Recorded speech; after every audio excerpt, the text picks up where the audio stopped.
Hello বন্ধুরা, আজ আমি আপনাদের দেখাবো বৃক্ষাসন। বৃক্ষাসন প্রত্যেকটা পায়ে 20 থেকে 30 সেকেন্ড পর্যন্ত করতে পারি, অর্থাৎ 1 থেকে 20 বা 30 পর্যন্ত আমরা কাউন্ট করে নেব।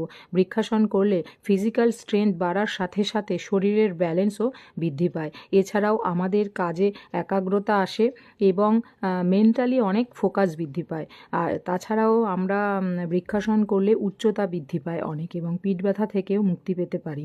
ঠিক অন্যদিকে যাদের হাই ব্লাড প্রেশার আছে তারা কিন্তু বৃক্ষাসন করতে পারবেন না এবং পায়ের বিভিন্ন রকমের সমস্যায় বৃক্ষাসন করা যাবে না, যেমন আর্থারাইটিসে বৃক্ষাসন করা যেতে পারে না। তাছাড়াও মাথার বিভিন্ন সমস্যা, যে মাথা ঘোরানো বা ভার্টিগো বা মাইগ্রেনের সমস্যা থেকে থাকলে তারা কিন্তু বৃক্ষাসন করবেন না। তবে যাদের হাই ব্লাড প্রেশার আছে তারা কিন্তু বৃক্ষাসন করতে পারে, বৃক্ষের আকার ধারণ করতে পারে, শুধু তারা ওপরে হাতটা তুলবেন না। দেখুন আমি তাদের করে দেখিয়েছি, শুধু পাটা তুলবেন এবং সামনে নমস্কারের মতনভাবে করে হাতটা তারা রাখবেন। তো ভিডিওটা ভালো লাগলে অবশ্যই লাইক কমেন্ট শেয়ার করে দেবেন। ধন্যবাদ সকলকে।